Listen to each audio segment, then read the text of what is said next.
Dans l'intéressante cosmogonie hindoue, on trouve également les Trimurti des dieux Brahma, Vishnu et Shiva, où chacun représente une force fondamentale pour l'existence de l'univers. Ces trois divinités principales avaient chacune leur fonction spécifique. D'une part, il y a le créateur Brahma, puis il y avait Vishnu, qui était le conservateur, et enfin Shiva, le transformateur et le destructeur. Il s'agit en réalité de trois forces qui sont en équilibre total, puisqu'à aucun moment il n'est possible de concevoir la création sans conservation et destruction. En fait, ce sont des puissances qui soutiennent l'ordre cosmique. Et tant qu'un ordre stable et durable existe, ces trois divinités primordiales de la création continueront à bâtir le destin et à préserver les espèces, de façon à obtenir une conservation permanente de tout ce qui existe. Sinon il y aura mort et destruction jusqu'à la consommation d'une race, très similaire à ce qui s'est passé avec l'Atlantide et la Lémurie. N'oublions pas que pour les hindous, la fonction principale de ces trois dieux les plus importants du panthéon hindou était de protéger l'univers. Ces trois divinités sont accompagnées de leurs épouses, respectivement Sarasvati, Lakshmi et Shakti, qui ont chacune eu un rôle prédominant dans les traditions liées à cette civilisation millénaire.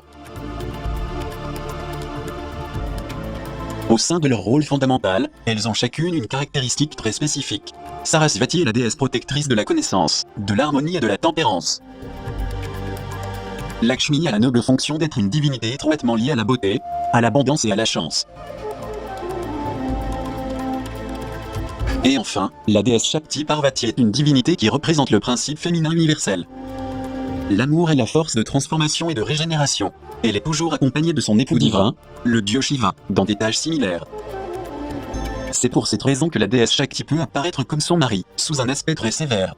Car elle joue le rôle de Durga ou de Mahakali, la déesse destructrice des ténèbres. Nous pouvons ainsi comprendre comment ces divinités ont conduit leur peuple pendant de nombreuses années, avec d'autres dieux du panthéon hindou, en créant une civilisation très avancée en matière de technologie, d'architecture et de science. Elles ont créé de grands bâtiments et des villes-palais, dont certaines subsistent encore aujourd'hui comme vestiges de la magnificence de cette grande culture hindouiste. Et puisqu'on parle de ces étranges constructions, comment pourrait-on expliquer l'incroyable demeure du dieu Shiva Mahadeva et de la déesse Parvati Shakti, qui, selon la tradition, était située sur le mont Kailash? Il y a quelque chose de très important qui entoure cette montagne sacrée en forme de pyramide. Selon la tradition, dans son intérieur existe un certain nombre de révélations d'une importance énorme. On sait aussi qu'il s'agit d'une gigantesque pyramide qui se connecte énergétiquement avec les autres existantes sur toute la planète. C'est la raison pour laquelle les textes hindous anciens attribuent une si grande importance à cette montagne, puisqu'elle était la demeure sacrée du dieu Shiva Mahadeva et de la déesse Parvati Shakti. Des livres tels que le Vimana Vastu affirment que les maîtres bodhisattvas conservent encore des forteresses secrètes dans les montagnes où ils font fonctionner leur Vimana. Des textes littéraires hindous et américains mentionnent le fait que des montagnes telles que le mont Meru, également connu sous le nom de mont Kailash, le mont Shasta et Gauri Shankar, abriterait une sorte de garage intérieur de Vimanas OVNI. Le Gauri Shankar, tout comme le mont Kailash, sont des montagnes si mystérieuses que les gouvernements du Népal et de la Chine ont interdit de les approcher et d'escalader ces majestueux sommets himalayens. Selon la tradition, ils seraient habités dans une autre dimension par Shankar Shiva. Gauri Shankar et Kailash sont en effet les montagnes sacrées de Shiva Mahadeva. Ce sont des montagnes percées d'ouvertures donnant accès au domicile des maîtres, et à leur base de Vimana. C'est peut-être la raison pour laquelle, jusqu'à ce jour, on a souvent vu des navettes mystérieuses naviguer au-dessus de cette montagne sacrée de Kailash.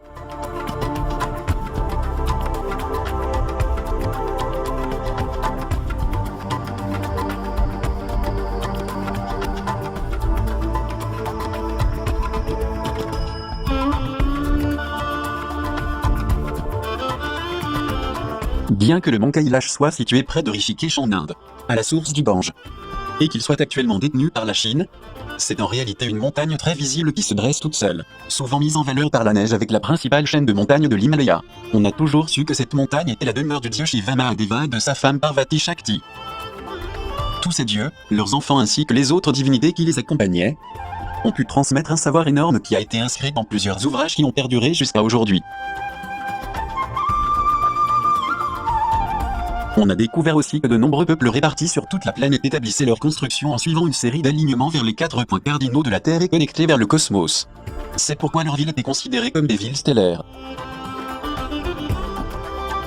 Il s'agissait de métropoles gigantesques avec d'élégants palais, placés comme un reflet des étoiles. C'est pourquoi le Vainaparvan dit que les dieux vivaient dans de véritables villes spatiales qui tournaient en orbite, bien en hauteur au-dessus de la Terre.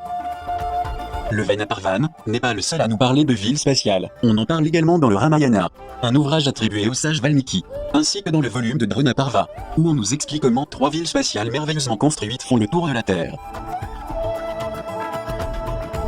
L'existence de la vie sur d'autres planètes a été mentionnée dans les textes védiques, où il est dit que l'être humain fait partie de la création de Dieu, et qu'en tant que tel possède la forme la plus accomplie dans le monde incarné. Dans le contexte d'une vaste cosmogonie, on peut dire que la millénaire culture hindoue est très riche. Et l'on sait que dans sa grande mythologie se croisent plusieurs histoires célèbres qui se complètent entre elles, et qui nous donnent une information solide sur les croyances de ce merveilleux peuple qui nous a légué un héritage prodigieux et plein de sagesse, qui n'a été égalé que par l'Égypte dans son immense savoir métaphysique, cosmogonique, technologique et architectural. Un passage de la Bhagavad Gita relate le monologue du dieu Shiva suivant. Les 7 grands sages et avant eux, les 4 grands sages Ménos, les ancêtres de l'humanité proviennent de moi. Ils sont nés de mon esprit, et tous les êtres vivants qui habitent les planètes en descendent. Il y a une infinité d'univers et une infinité de planètes dans chaque univers. Et chaque planète est remplie d'une variété infinie de peuples volants. Dans la continuation de la lecture du Bhagavad Gita, on constate que toutes les planètes de l'univers, dès les plus évoluées aux plus reculées, sont des lieux de souffrance où la naissance et la mort se succèdent. Les textes hindous nous disent que l'étoile utilisée par les divinités s'appelle Brahmaloka ou Satyaloka, et que c'est la demeure de Brahma et de la déesse Sarasvati, c'est-à-dire la planète la plus exaltée de l'univers.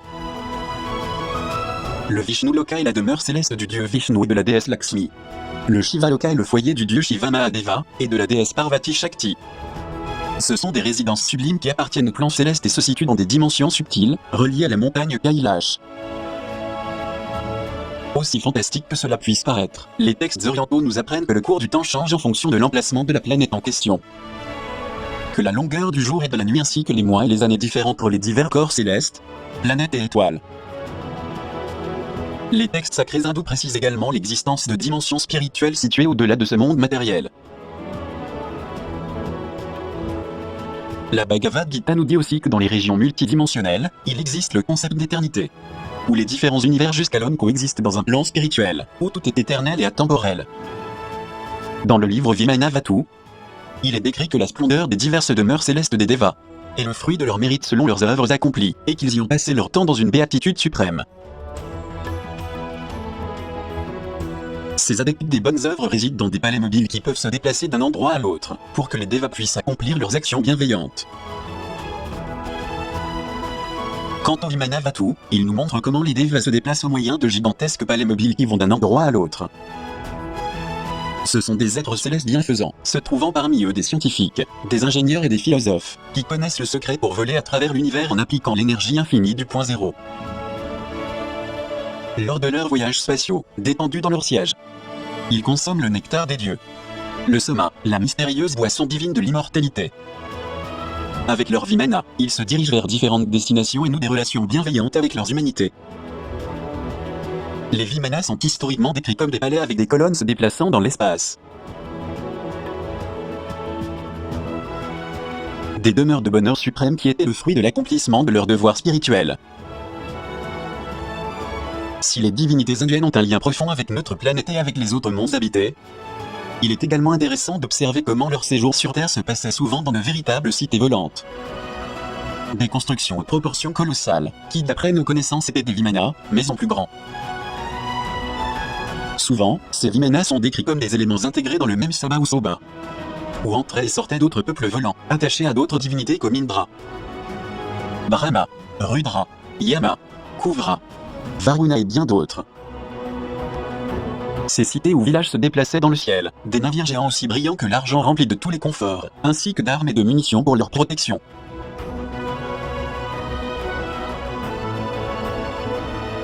Certains de ces sabas ou sobas sont décrits en détail en précisant qu'ils étaient capables de se déplacer non seulement dans le ciel mais aussi dans l'espace. À cet égard, l'histoire de Danaba nous semble intéressante. Il est le maître des illusions et un grand bâtisseur aux côtés des Asuras. Son royaume de Danaba se situait sur une sphère ou peut-être sur une planète appelée Talatala. C'est à lui que l'on doit la construction du Vimana du roi Salva. Pendant son séjour sur Terre, Danabamaya est décrit comme le roi des Asura d'Aitya et des Rakshasa. Ces formidables connaissances lui permirent de construire 3 cités volantes connues sous le nom de Tripura, des cités faites d'or, d'argent et de fer.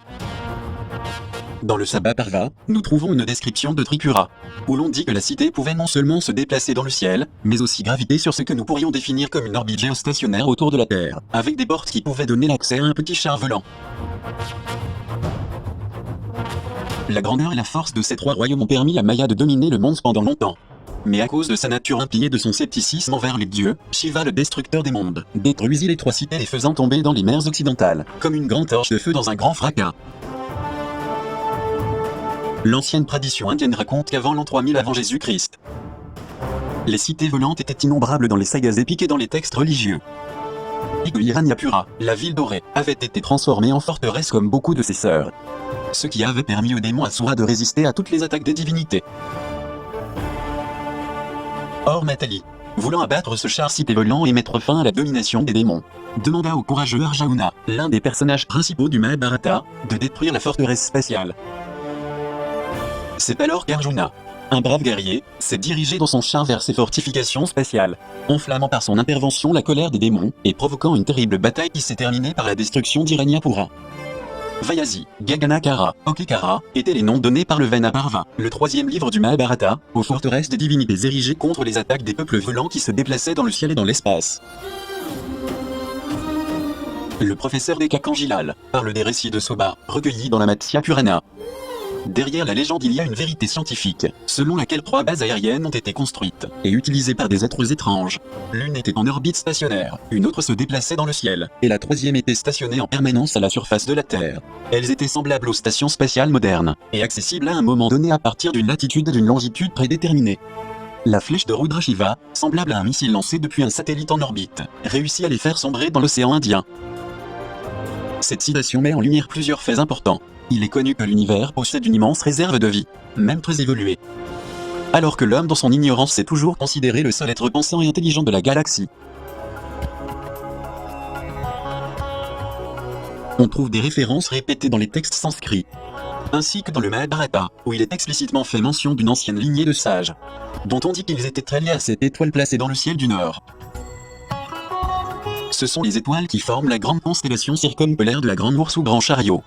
Cette constellation en forme d'ours est extrêmement ancienne et se retrouve dans de nombreuses cultures connectées, ce qui pourrait nous éclairer sur un passage particulier du Satapatha Brahmana, où il est dit que les 7 rishis étaient appelés autrefois les rikshas ours, ce qui désigne très probablement les 7 étoiles de l'ours ou de la Grande Ourse. L'assimilation des 7 sages rishis à ce groupe particulier d'étoiles était intentionnelle dans la tradition hindoue. Cette même tradition rejoint celle de l'Égypte ancienne lorsqu'il s'agit de parler du destin stellaire de l'âme. Cette corrélation est vraiment intéressante et elle a été répétée à maintes reprises dans les textes des pyramides.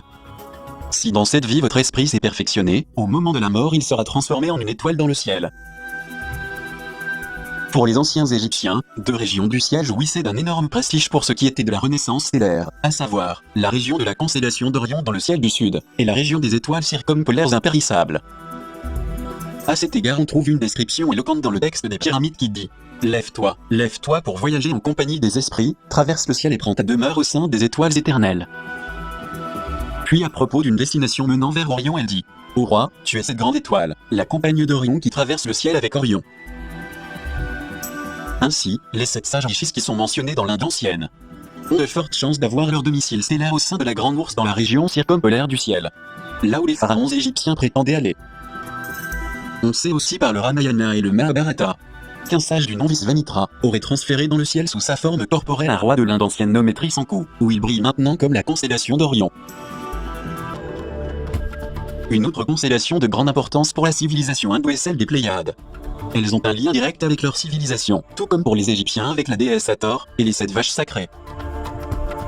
En Égypte comme en Inde, les vaches ont toujours été vénérées comme un animal sacré.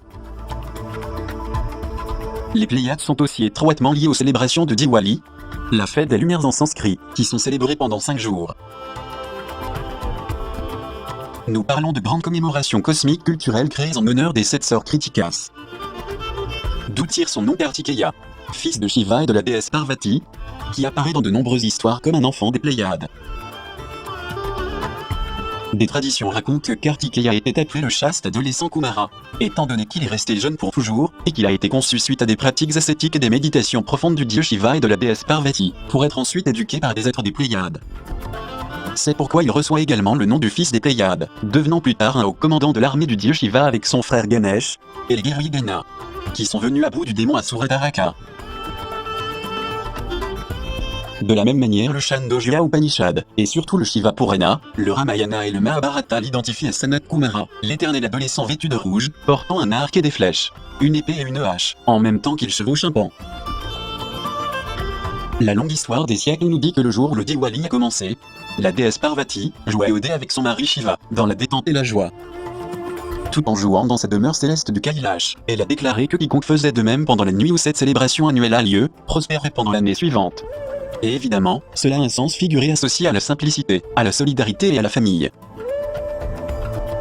C'est pourquoi le Diwali est une merveilleuse fête célébrée dans tout le pays, qui représente également le Nouvel An en Inde. Il s'agit d'une cérémonie et d'un rituel si représentatif, que tous les habitants l'attendent avec beaucoup de dévotion pour célébrer la victoire de la lumière sur les ténèbres, de la sagesse sur l'ignorance. Le plus beau moment du spectacle consiste à placer des lumières, des lampes partout dans les maisons, dans les temples et les bâtiments. Le tout accompagné de nombreux feux d'artifice. Selon une ancienne tradition laissée par les Puranas, le Diwali est célébré pendant 5 jours consécutifs, étant les 3 premiers jours très importants, car ils font partie de la réalisation d'un nettoyage en profondeur. Il s'agit d'une opportunité pour le peuple de renouveler ses vœux auprès des dieux, et ainsi réinitier une nouvelle étape, ou une nouvelle année avec de bonnes résolutions, en plus de nouer de nouveaux liens relationnels, afin que l'obscurité et les malentendus entre familles et proches disparaissent. À la date du Diwali, la grande majorité des habitants avaient l'habitude de se vêtir de nouveaux vêtements et de célébrer avec un repas composé de plats savoureux, synonyme d'une nouvelle renaissance, tout en échangeant des friandises et des cadeaux. De la même manière, les vœux et les prières familiales sont faites en respectant les dieux, et en particulier la déesse Lakshmi, symbole de prospérité dans tous les foyers. Selon la tradition, la déesse Lakshmi a été créée à partir de l'agitation de l'océan de lait ou de la Voie lactée. Il est donc conseillé d'installer un autel à l'endroit préféré de la maison, où on va placer l'image de la déesse. C'est exactement au cours du mois de la célébration de Diwali que les Pléiades réapparaissent dans le ciel. Il s'agit du mois Kartik, où le soleil central des Pléiades Kritika est célébré en remémorant le moment où le dieu Shiva Rudra, avec son arme sacrée le Pashupata, détruit avec de puissants projectiles les démons Asura, qui avaient construit sur la terre 3 cités aériennes bien fortifiées, où vivaient les rois Asura et leur clan de Tripura. Selon le poème épique Ramayana, pendant le Diwali, on commémore le mariage de Rama et de Sita, et l'élimination du démon Ravana. Cet événement a eu lieu au cours d'une terrible bataille, où les principales armées des deux camps avaient été décimées à la suite de l'usage d'armes surnaturelles. Rama, avec une arme spéciale que Shiva avait utilisée, appelée le Brahmastra, tire droit dans le cœur de Ravana. Celui-ci s'effondre sur le champ, ce qui met fin à la guerre. On pense aussi que le Diwali est une réminiscence du mariage de Lakshmi avec le seigneur Vishnu, alors qu'au Bengale occidental la fête est dédiée à la vénération de la déesse Kali, divinité puissante qui incarne la destruction du mal sur terre. Dans l'exécution du difficile travail de purification, se trouvait le redoutable combat que la déesse a dû livrer contre le démon Asura Raktabija et ses innombrables entités clonées, ainsi que la dure bataille que la déesse Durga a menée contre le buffle Mahishasura, sans oublier la destruction d'autres démons tels que les rois Asura, Chanda et Munda, et leurs armées du mal. Dans la célèbre fête des Lumières de Diwali, on fait un Kali Puja, consacré à la redoutable mère qui détruit l'ego ainsi que les illusions et les utopies qui le produisent. Pendant ces mêmes célébrations, on commémore aussi la mort du démon Narakasura par le Seigneur Krishna, et la libération des 16 000 jeunes filles qui avaient été faites prisonnières, ainsi que le jour où Krishna, après l'avoir vaincu, a envoyé Bali le roi des démons, gouverner le monde inférieur. Mais en dehors de ces combats contre les ténèbres, pourquoi tant de cultures anciennes ont en commun des liens importants avec les Pléiades? Existerait-il vraiment ce lien intime avec l'Inde ancienne? Et cette relation aurait-elle quelque chose à voir avec les 7 épouses des 7 rishis, ou sages de l'Hindoustan, ainsi qu'avec les 7 sœurs ou les 7 soleils pléiadiens? Les textes anciens de l'Inde nous disent également que les sages sont intervenus, et se sont largement impliqués dans les affaires du monde, notamment en tant que faiseurs de rois, très semblables aux prêtres de l'Égypte ancienne. Dans les deux cas, le but de leur action laïque était le même, à savoir, guider, façonner et maintenir indéfiniment une société en parfait équilibre avec elle-même et avec l'univers. Une société construite selon ce que les anciens Égyptiens appelaient les règles de Math, c'est-à-dire une harmonie terrestre et cosmique selon la vérité et la stabilité. Et c'est ce que les hindous appellent encore dharma, le bonheur et le bien-être, toujours sous une voie correcte. C'est ainsi que les 7 sages ont réussi à intervenir dans les affaires de l'État et les devoirs des rois, assurant la longévité des dynasties royales, puisqu'on considérait dans l'Inde ancienne et dans l'Égypte millénaire que la présence d'un roi ou d'un pharaon assurait l'équilibre cosmique. Mais au fil des siècles, la décadence n'a pu être évitée, et les démons Asura sont apparus voulant s'approprier de tout ce que les dieux avaient bien créé pour leur demeure et celle des peuples. C'est alors que des Vimana ont été construits, non seulement pour permettre aux Devas de se déplacer à travers les cieux, mais aussi pour combattre les Asuras qui avaient commencé à dominer les peuples sans défense. Les cités volantes autonomes qui sillonnaient l'espace étoilé sans cesse sont devenues en grand nombre des bases opérationnelles pour contrer les attaques incessantes des démons Asura. C'est le cas du vaisseau mère Hiranyapura, ainsi que d'autres vaisseaux destinés à la guerre, portant des noms comme le Vimana Shakuna, le Vimana Sundara, le Vimana Rukma et le Vimana Tripura. Ces Vimana étaient équipés d'armes terribles et dévastatrices, c'est-à-dire d'engins atomiques très sophistiqués. On sait aussi que ces Vimana disposaient de dispositifs technologiques à électricité et à force magnétique, qui maîtrisaient parfaitement les gravités terrestres.